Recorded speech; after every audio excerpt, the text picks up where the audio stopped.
तो और क्या हाल चाल मेरे दोस्तों, ये है अपने पास Lenovo Yoga Slim 6i। तो यहाँ पर आज इसका डिटेल रिव्यू बात करेंगे, कहाँ पर कैसा लैपटॉप है, किन लोगों के लिए है, क्या प्राइसिंग है, क्या बेस्टर ऑप्शन है, डिस्प्ले कॉन्फ़िगरेशन, सब कुछ डिटेल में बात करी जाएगी। और वैसे आपको वीडियो में आगे जाने से पहले बता दूं, ये वीडियो कोलैबोरेशन में बन रही है इंटेल और Lenovo के साथ में। तो देखो Lenovo है ना, अलग अलग प्राइस सेगमेंट में अलग अलग तरीके के लैपटॉप बनाता है, जैसे कि वहाँ के उनके अलग अलग सीरीज है, जैसे IdeaPad Slim सीरीज है, फ्लैक्स सीरीज है, योगा, और उसके बाद में गेमिंग सीरीज आती है, जिसमें से यहाँ पर मेरे पास जो है वो योगा सीरीज का लैपटॉप है। और हर एक रेंज की अलग अलग प्राइसिंग है, अलग अलग टारगेट है, और ये भी एक अलग तरीके से जाता है। क्योंकि देखो अगर आप देखोगे ना, Lenovo लॉग सीरीज हो गई, वो समवेयर आपको 65,000 से, फिर Lenovo योगा सीरीज समवेयर 60,000 के आसपास है, और IdeaPad Slim सीरीज हो गई 60 to 65 के आसपास स्टार्ट हो जाता है। और मेरे पास यहाँ पर ये Lenovo योगा Slim 6i है, इसकी प्राइसिंग है ना समवेयर 65,000 के आसपास है। बाकी अगर आप अपने किसी पुराने लैपटॉप से एक्सचेंज करोगे तो वहां पर एक्सचेंज बोनस हो गया और कैशबैक बोनस हो गया, वो सब कुछ मिला के 20,000 के आसपास तक का मिल जाएगा बेनिफिट, जिसकी वजह से ये लैपटॉप आपको 45-50,000 के नियर बाय मिल जाता है। और अगर आप इसे बाय करना चाहते हो तो देखो Lenovo की ऑफिशियल वेबसाइट होगी, वहां से बाय कर सकते हो, या फिर आप ऑफलाइन स्टोर से भी बाय कर सकते हो। और इवन अगर आपको अपना कस्टमाइज करवाना होगा ना किसी स्पेसिफिकेशंस को लेकर, तो वो भी आप Lenovo की वेबसाइट से जाके कर पाओगे। अभी देखो इसको हम लोग ने ऑलमोस्ट, मेरे पास इन्हें एक हफ्ते से आ रखा है, और उसमें हम लोग ने टीममेट ने स्क्रिप्ट के लिए यूज करा है, फिर उसके बाद में प्रोडक्टिविटी के लिए यूज हुआ है, जैसे कि वर्ड, क्रोम, और उसके बाद में जैसे कि कुछ डेटा वगैरह निकालना है, उन सब चीजों को ध्यान में रखते हुए सब कुछ यहाँ पर इसे यूज किया है। थोड़ा बहुत लाइटर हम लोग ने एडिटिंग भी करके देखी है। तो आगे एक एक करके सिनेरियो समझाता हूँ कहाँ पर कैसे निकल कर आता है। तो अगर इसकी पहली बात बिल्ड वगैरह देखोगे ना, तो देखो यहाँ पर सिंपल है, एल्यूमिनियम बिल्ड क्वालिटी के साथ में आता है। और रही बात एक उंगली का कमाल होता है कि नहीं, तो यस, एक उंगली से आराम से ओपन होता है, मतलब वहां पर भी कोई इशू नहीं है। और बिल्ड क्वालिटी वगैरह में भी अच्छी बात है, क्योंकि यहाँ पर आपको ना मिलिट्री स्टैंडर्ड टेस्ट वगैरह मिल जाते हैं, जिसके ऊपर कुछ 21 टेस्ट होते हैं, जिसकी वजह से मिलिट्री ग्रेड जो सर्टिफिकेशन होता है ना, वो मिलता है। और लैपटॉप का वेट भी कोई ज्यादा हैवी नहीं है, 1.35 kg के आसपास है, तो आराम से आप कहीं से भी इसको कैरी कर सकते हो। चाहे आप मतलब आउटर स्टेशन जाना है, मतलब होता है ना कि बिजनेस वगैरह के हिसाब से भाई क्विक मशीन होनी चाहिए और लाइटर होनी चाहिए, तो वो सारी चीजें भी एकदम फुलफिल कर लेता है। और लुक एंड फील में भी मुझे एकदम सॉर्टेड देखने मिल रहा है, एकदम मिनिमल और एकदम कह सकते हो प्रोफेशनल काइंड ऑफ डिजाइन यहाँ पर अवेलेबल है। और देखो डिजाइनिंग में एक चीज है कि इसका जो स्पीकर ग्रिल वाला एरिया है ना, वो बॉटम साइड नहीं है, वो अपर साइड मिलता है, जिसकी वजह से जो साउंड प्रोड्यूस होता है ना, वो काफी ज्यादा अच्छी तरीके से निकल कर आता है और लाउडर लगता है।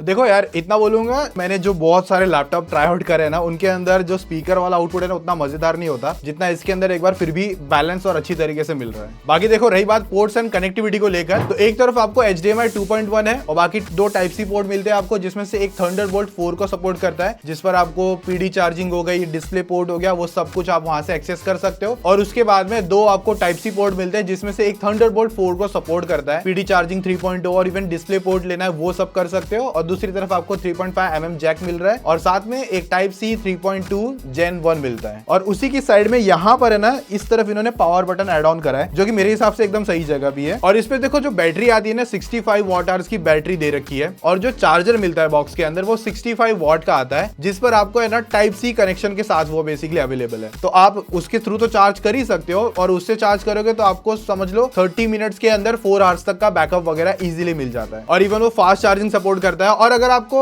वो भूल चुके हैं किसी रीजन से, कहीं आप भूल गए, वो चार्जर नहीं अवेलेबल है, और अगर आपके पास कोई PD चार्जिंग सपोर्ट करता चार्जर होगा ना, उसके थ्रू भी आप इस लैपटॉप को इजीली चार्ज कर पाओगे, वो भी फास्टर स्पीड के साथ में। और देखो ब्रांड ने क्लेम करा है कि 9 आवर्स तक का बैकअप आपको इजीली इसके अंदर मिल जाएगा। देखो लेकिन डिपेंड करता है कौन सा टास्क किस टाइम परफॉर्म करते हो, तो उसके लिए यहाँ पर मैं बोलूंगा, मेरा सिनेरियो अगर समझाऊंगा ना, तो कभी मुझे 5 आवर्स भी मिला है, कभी कभी 5.5 घंटे भी मिला है, कभी 6 आवर्स भी बैकअप मिला है। तो डिपेंड कर रहा है कि कौन सा टाइम क्या परफॉर्मेंस वगैरह निकाल के दे रहा है। अगर आप हैवी जैसे कि एडिटिंग वगैरह करने बैठ गए, तब तो सिंपल बात है, आपको जो बैकअप है वो थोड़ा सा कम ही देखने मिलेगा। अभी देखो इस लैपटॉप में एक चीज बहुत ज्यादा मुझे इंटरेस्टिंग लगी है, इंटेल प्रोसेसर आता है, इंटेल i5 13500H प्रोसेसर है, वो भी EVO सीरीज के अंदर। और यहाँ पर एक चीज है, H सीरीज है ना, मतलब ज्यादातर इस तरीके के जो लैपटॉप्स होते हैं ना, उसके अंदर H सीरीज बहुत कम मिलती है। ज्यादातर लोग P सीरीज यूज कर लेते हैं या फिर U सीरीज यूज होती है, लेकिन H सीरीज बहुत ज्यादा इंटरेस्टिंग हो जाती है पावर्स को लेकर। आपका जो परफॉर्मेंस वाला टास्क है थोड़ा सा और इजीली हो जाता है, और इसके अंदर आपको 4 परफॉर्मेंस कोर मिलते हैं और 8 एफिशिएंट स्कोर मिल जाते हैं और इस पर उन्हें कोई डेडिकेटेड जीपीयू नहीं आता, इंटेल का इंटीग्रेटेड IRX Xe ग्राफिक्स मिलता है। और बाकी जो बेसिक स्पेसिफिकेशन में जो रैम है वो 16 GB के साथ में है, LPDDR5X वाली रैम है। बड़ी इंटरेस्टिंग है, 52 मेगाहर्ट्ज वाली फास्टर रैम अवेलेबल है। उसके बाद में 1 TB की SSD है M.2 और जिस पर आप है ना अपग्रेड कर सकते हो। और बेसिकली ये जो लैपटॉप है ना 12 कोर 16 थ्रेड के साथ में आता है। और इवन जो क्लॉक स्पीड भी देखोगे वो भी आपको H सीरीज की वजह से अच्छी खासी हायर साइड मिलती है। और OS के अंदर यहाँ पर है Windows 11 होम एडिशन और साथ में आपको Microsoft Office मिल जाता है। और देखो डिस्प्ले में आपको मिलता है 14 इंच का OLED 60 हर्ट्ज वाला डिस्प्ले और जो निट्स है यहाँ पर वो 400 के साथ में है, जो काफी ज्यादा अच्छी खासी ब्राइटर है। OLED डिस्प्ले है तो आपको हल्का सा ग्लॉसी वाला फिनिश देखने मिलेगा और जो हल्के फुल्के जो रिफ्लेक्शन आते हैं वो तो आपकी जैसे कि यहाँ पर अभी बैठा तो थोड़ा बहुत रिफ्लेक्शन आएगा, लेकिन अगर बैकलाइट आती है तो वहां पर भी आपको थोड़े बहुत रिफ्लेक्शन देखने मिल सकते हैं। बट अगर आप प्रॉपर एक अलाइनमेंट में प्रॉपर तरीके से बैठ रहे हो तो जो डिस्प्ले पे कलर पॉप होते हैं ना, जो बेसिकली आप कंटेंट क्रिएशन के लिए कह लो या कंटेंट देखने के लिए कह लो, और एक एग्जांपल को यूट्यूब वीडियोस देख रहे हो, मूवीज देख रहे हो, तो जो कलर ये OLED के साथ में प्रोड्यूस करता है वो भी 400 निट्स की ब्राइटनेस के साथ में लिटरली एकदम बहुत अच्छा ब्राइटनेस एकदम पॉपअप होकर निकल कर आता है। और जो साउंड भी मैंने आपको बता दिया काफी इंटरेस्टिंग तरीके से आता है क्योंकि फ्रंट फायर मिलता है टॉप की साइड में यहाँ पर इन्होंने प्लेस करके रखा हुआ है। और इस डिस्प्ले पर आपको 100% DCI P3 कलर गैमेट का सपोर्ट मिलता है, जो बेसिकली आप इस पे कलर देखोगे या कलर करने वाला कुछ काम करते हो, जैसे कि अगर आप फोटोशॉप वगैरह करते हो, ग्राफिक डिजाइनिंग वर्क करते हो, तो जो कलर आप लेगे ना वो प्रॉपर एक्यूरेसी रहेगी। मतलब ऐसा नहीं कि कुछ अलग देखने मिलेगा, जो आप दिखाओगे, जो आप कलर पिक कर रहे हो वही लिटरली प्रॉपर कलर यहाँ पर निकाल के देता है। रही बात प्राइवेसी शटर को लेकर, तो यहाँ पर जो वेबकैम टॉप की तरफ है तो यहाँ पर एक प्राइवेसी शटर भी मिलता है, तो यहाँ पर जैसे हटाएंगे तो प्रॉपर तरीके से विजिबल है। और रही बात यहाँ पर भी हटा रख दिया तो शटर हो जाता है। लाइक जो प्रॉपर प्राइवेसी वाली बातचीत होती है, कोई कैमरा वेबकैम वगैरह हैक कर लेता है तो वो इशू यहाँ पर नहीं रहेगा। और इस पर आपको 2 एरे माइक्स मिलते हैं, नॉइज कैंसिलेशन और आपकी जो वॉइस ओवर पास ऑन होनी है वेब कॉलिंग के टाइम पे, या फिर अगर आप वेब मीटिंग वगैरह करते हो, गूगल मीट वगैरह करते हो, तब यहाँ पर ये क्वालिटी कुछ इस तरीके से निकाल के देगा, इवन वीडियो क्वालिटी भी। तो रही बात क्वालिटी को लेकर वेबकैम की, वो कुछ इस तरीके से आती है, 1080p 30 FPS तक यहाँ पर रिकॉर्ड कर सकता है। लाइक ज्यादातर आप लोग वेब मीटिंग हो गई और अपना जो भी कॉन्फ्रेंस वगैरह हो गया, गूगल मीटिंग हो गई, वो सब आप इस तरीके से कर सकते हो और आपकी क्वालिटी इस तरीके से आएगी वीडियो वगैरह में। और ऑडियो जो आप प्रोसेस सुन रहे हो ना, वो भी डायरेक्टली यहाँ से ही दिखा रहा हूँ, डायरेक्ट, मतलब ऐसा कुछ नहीं है कि अलग से कुछ प्रोसेस किया है। तो वेबकैम क्वालिटी मेरे हिसाब से काफी इंटरेस्टिंग है और बाकी आप बता सकते हो एकदम मस्त तरीके से। और मजा आया तो लाइक शेयर सब्सक्राइब खतरनाक तरीके से। और देखो इस पर जो कीबोर्ड आता है ना वो 75% कीबोर्ड मिलता है, क्योंकि इस पे नम पैड साइड में नहीं है, फुल साइज कीबोर्ड नहीं है। लेकिन जब आप इस पे टाइपिंग वगैरह करते हो जो एक्सपीरियंस है वो एक बार प्रॉपर आता है। और यहाँ पर आपको बैकलिट व्हाइट कीबोर्ड मिलता है, 2 लेवल्स की ब्राइटनेस आपको मिलती है। और इवन जो टाइपिंग एक्सपीरियंस है या फिर टाइपिंग जो कीबोर्ड पे जो वॉइस है वो प्रॉपर तरीके से करते हैं। ये जो कीबोर्ड की स्टाइलिंग है ना, ये लेनोवो कुछ इसी तरीके से अपने बटन्स वगैरह रखता है, मैंने मोस्ट ऑफ जितना नोटिस किया है। और इसके अंदर भी वही डिजाइन मिलता है जो मेरे हिसाब से एकदम सही है। टाइपिंग वगैरह एकदम प्रॉपर हो जाती है, ऑडियो में भी कोई ऐसा इशू नहीं है, मतलब टाइपिंग पे टक टुक करने वाला सीन होता है ना, वो भी प्रॉपर रहता है। और रही बात ट्रैक पैड की, वो जेस्चर वगैरह हो गया, विंडोज जेस्चर हो गया, वो सब कुछ प्रॉपर तरीके से ले जाता है। और एक अच्छी साइज का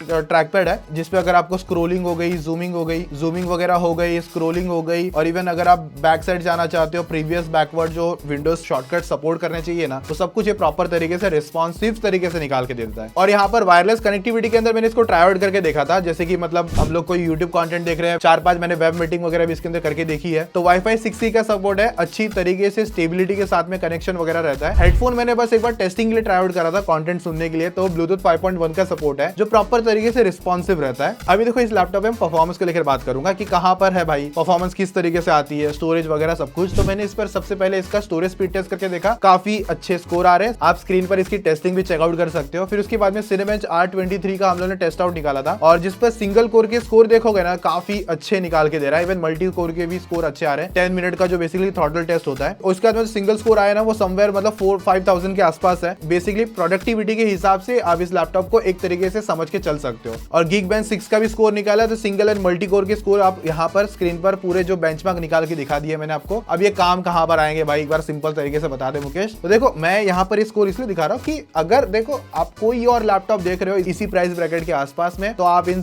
Cinebench R23 स्कोर हो गए या फिर Geekbench 6 के स्कोर हो गए या स्टोरेज का जो स्पीड टेस्ट हो गया, वो आप है ना उन दूसरे लैपटॉप के साथ कंपेयर करके ना एक जजमेंट ले सकते हो कि जो मैं लैपटॉप सिलेक्ट कर रहा हूँ, जो आप देख रहे हो कंपैरिजन में, वो क्या प्रॉपर है, कोई आगे पीछे वाली बातचीत है कि नहीं, वो आप सिंपल तरीके से इसे कंपेयर कर सकते हो। और रही बात इस लैपटॉप के अंदर कोई है ना ऐसे डेडिकेटेड जीपीयू नहीं आता, यहाँ पर आपको जो इंटीग्रेटेड ग्राफिक्स है ना Intel IRX Xe ग्राफिक्स है जो वो मिलता है। यहाँ पर कोई बड़े गेम हो गए, AAA टाइटल जैसे गेम हो गए, वो नहीं कर पाओगे, इतना बात सिंपल है। लेकिन हाँ, अगर आपको Valorant हो गया, CSGO हो गया, जो बेसिकली CPU बेस्ड वाले गेम्स है, जहां पर आप उसमें प्रॉपर तरीके से इस पे गेमिंग कर सकते हो। हाँ, FPS की वाली बातचीत पे ज्यादा नहीं जा सकते क्योंकि जो डिस्प्ले कैप्ड है 60 हर्ट्ज पर ही है, तो आप जो Valorant जैसा गेम प्ले वगैरह करना है, जो प्रॉपर FPS वाला गेम बातचीत है, जहां पर एकदम होता है ना एकदम फास्ट वाली स्मूथनेस वाली बातचीत, वो मतलब मैं कहूंगा टीममेट ने ट्राई करके देखा था और उसने कहा था कि रिस्पॉन्सिव था अच्छी तरीके से, कोई मेजर ऐसे लैग वगैरह भी नहीं थे, 60 के ऊपर जाते नहीं है, वैसे Valorant पे ज्यादा अच्छे FPS निकाल देता है, मतलब एक डिसेंट सी गेमिंग वगैरह आप कर सकते हो। बाकी इसके अंदर कुछ ऐसे एक्स्ट्रा AI फीचर्स आते हैं, स्मार्ट लॉगिन मिलता है, तो जैसे कि आप है ना फॉर एग्जाम्पल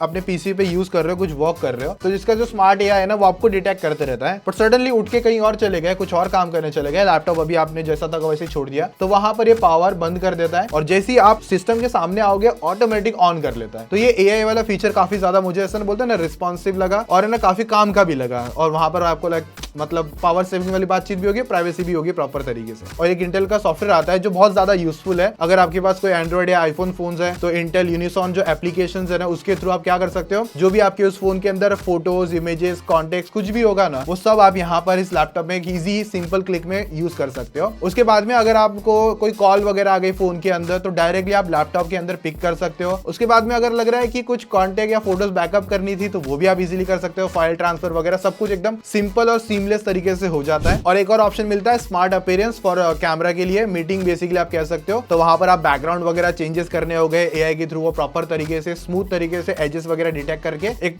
अच्छा सेटअप बना देता है अगर आप बैकग्राउंड में कहीं एक सही जगह पे नहीं बैठे हो फॉर एग्जांपल। बाकी देखो मैंने इस लैपटॉप पे फोटोशॉप वगैरह ट्राई आउट करके देखा है, इतना मैं बोलूंगा मेरे यूट्यूब के थंबनेल वीडियोस हम लोग ने कुछ इसके लैपटॉप की हेल्प से बनाई है और कलर एक्यूरेसी वगैरह एकदम प्रॉपर तरीके से रहती है। इसमें से ये 3 वीडियो की आप है ना थंबनेल चेकआउट कर सकते हो, वो हमने यहाँ पर इस लैपटॉप के अंदर ट्राई आउट करी थी और प्रॉपर तरीके से हैंडल कर लेता है क्योंकि H सीरीज का प्रोसेसर है। बट ऐसा कभी होता है कि बहुत ज्यादा लेयर वाली फाइल्स हो गई तब थोड़ा बहुत ऊपर नीचे वाली बातचीत हो सकती है, बट फिर भी मैं कहूंगा ग्राफिक्स वाला जो काम है ना वो इजीली आप इसके अंदर एक बार कर पाओगे। और रही बात वीडियो एडिटिंग को लेकर, तो मैं इतना कहूंगा कि अगर आप शॉर्ट्स या इंस्टाग्राम रील्स ऐसा कुछ बनाते हो जो बेसिक एडिटिंग वगैरह कर सकते हैं, उस हिसाब से इसके अंदर आप काम कर सकते हो। आप ज्यादा एडवांस वाली बातचीत या 4K एडिटिंग वगैरह इस पे नहीं सोच सकते। बेसिक एडिटिंग हो गई जिसपे 1-2 लेयर्स हो सकती है, कलर ग्रेड वगैरह नॉर्मली, हेवियर ग्राफिक्स वाला बातचीत जो होता है वो थोड़ा सा कम हैंडल कर लेता है। तो मैं इतना कहूंगा ये लैपटॉप एडिटिंग में उतना टॉप नॉच नहीं है, बट अगर आप शॉर्ट्स ऐसे बेसिक रील्स वगैरह बना लेते हो तब आपको एकदम प्रॉपर तरीके से प्रीमियर प्रॉपर एक अच्छी तरीके से हैंडल कर सकता है ये लैपटॉप, इतना समझ के चल सकते हो। और देखो ये लैपटॉप पे जब फैन की नॉइज वगैरह कब निकल कर आती है या फिर जो बेसिकली हम लोग हीटिंग वाली बातचीत रहता है कब निकल कर आएगी, जब आप इस पे बहुत ज्यादा हेवी टास्क करोगे। फॉर एग्जांपल कोई इंटेंस गेमिंग करने का सोच रहे हैं, फॉर एग्जांपल कुछ होते हैं हम में से कुछ जुगाड़े लोग जो GTA 5 डाल के इसको चलाने का सोचेंगे, तो वहां पर अगर आप ट्राई आउट करोगे तो तब ये फैन की नॉइज वगैरह क्रिएट करना चालू करता है। बट मैंने अभी तक जितना टास्क करके देखा है प्रोडक्टिविटी के हिसाब से, जैसे कि हम लोग स्टूडेंट्स भी अगर कह सकते हैं, तो वहां पर अभी तक मुझे फैन नॉइज इतना अभी तक बोलते हैं ना ऑडेबल हुई नहीं है प्रॉपर तरीके से, और हीटिंग भी उतनी कोई मेजर अभी तक लगी नहीं है क्योंकि मैंने यहाँ पर जो टास्क वगैरह रन करे उस हिसाब से प्रॉपर तरीके से स्मूथ तरीके से चल चुका है। अभी फॉर एग्जांपल एक सिंपल तरीके से आपको समझा दूं, जो ये Intel H सीरीज प्रोसेसर है ना, इसके अंदर आप है ना अपना नॉर्मल कैजुअल से ऊपर जो थोड़ा बहुत काम है ना H सीरीज की वजह से आराम से कर सकते हो। अगर आप वर्ड फाइल प्ले कर रहे हो, साथ में गूगल टैब भी वगैरह ओपन करके रखा है मैंने, जैसे कि बैकग्राउंड में कुछ 10 टैब ओपन कर दिए थे, रैम वगैरह अच्छी खासी फास्ट रही तो अच्छी खासी तरीके से यूट्यूब वगैरह को चला दे रहा था। इवन जो पीछे की तरफ 10 टैब्स है वो भी प्रॉपर तरीके से चल रही है। उसके बाद में यूट्यूब भी चला सकता हूँ, उसके बाद में मैं अपना फोटोशॉप वगैरह भी अच्छी तरीके से एडिटिंग वगैरह कर सकता हूँ। तो हैंडल परफॉर्मेंस वाली चीजों को अच्छी तरीके से कर लेता है क्योंकि इंटेल के H सीरीज प्रोसेसर की वजह से ये थोड़ी सी चीज पॉसिबल हो पाई है। और इवन यहाँ पर ये ईवो सीरीज वाला लैपटॉप है, और ना इंटेल ईवो सीरीज है ना, सर्टिफिकेशन का बातचीत ये है कि एक तो जो वेकअप टाइम है ना वो 10 सेकंड से शायद से मेरे हिसाब से कम होना चाहिए जहां तक मुझे याद है। उसके बाद में जो टाइप सी पोर्ट है वहां पर थंडरबोल्ट का इवन पीडी चार्जिंग वगैरह का भी सपोर्ट होना चाहिए, वो सब यहाँ पर करके कैरी करके लेकर आता है ईवो सर्टिफिकेशन की वजह से। और ये लैपटॉप मतलब मैं अगर वीडियो एंड करने से पहले अगर एक समअप कर दूं आपको इजी तरीके से, तो आप सारा मतलब जो नॉर्मल काम होता है और इवन लाइट वेट मशीन होनी चाहिए जिसमें परफॉर्मेंस अच्छी होनी चाहिए, वो इस Lenovo Yoga Slim 6i के अंदर डेफिनेटली मिल जाता है। आप अपना यूट्यूब और कॉलेज स्टूडेंट के हिसाब से जो वर्क हो गई, पीडीएफ वगैरह हो गए, प्रॉपर तरीके से रन हो जाती है। लाइटर मशीन होनी चाहिए, कैरी करके कहीं भी लेके जा सके, चार्जिंग का भी ज्यादा झंझट ना हो, फटाफट चार्ज हो, इवन बैकअप भी अच्छा निकाल के दे। या आप अपने मोबाइल चार्जर जो पीडी चार्जिंग जो सपोर्ट करता है ना, उसके थ्रू भी चार्ज कर देता है। तो ऑलमोस्ट एक अच्छा मशीन है Lenovo Yoga Slim 6i। आप इसको एक बार चेकआउट कर सकते हो। प्राइसिंग वगैरह मैंने स्टार्ट को आपको बता दिया कहां पर कैसा है, बाकी Lenovo की वेबसाइट से भी आप जाके चेकआउट कर सकते हो। जो भी यूजफुल लिंक रहेंगे ना वो सब कुछ मैं नीचे ऐड ऑन कर दूंगा, वहां से आप जाके चेकआउट कर पाओगे। बाकी वीडियो अच्छी लगी है, मोबाइल के अलावा कुछ और बनाने का ट्राई आउट करा है, अच्छा लगा है तो वीडियो लाइक शेयर सब्सक्राइब करके बता देना। और कमेंट रहेगा तो कुछ इस लैपटॉप के रिगार्डिंग कुछ और टेस्ट आउट देखने होंगे तो वो भी आप कमेंट कर सकते हो। मैं एक अलग से किसी एफए की वीडियो में वो चीजें आपको बना के दिखा दूंगा, तो फटाफट कमेंट कर देना कुछ ऐसी चीजों को लेकर और वीडियो लाइक कर देना, ठीक है। बाकी मिलते हैं नेक्स्ट वीडियो में, अभी के लिए बाय।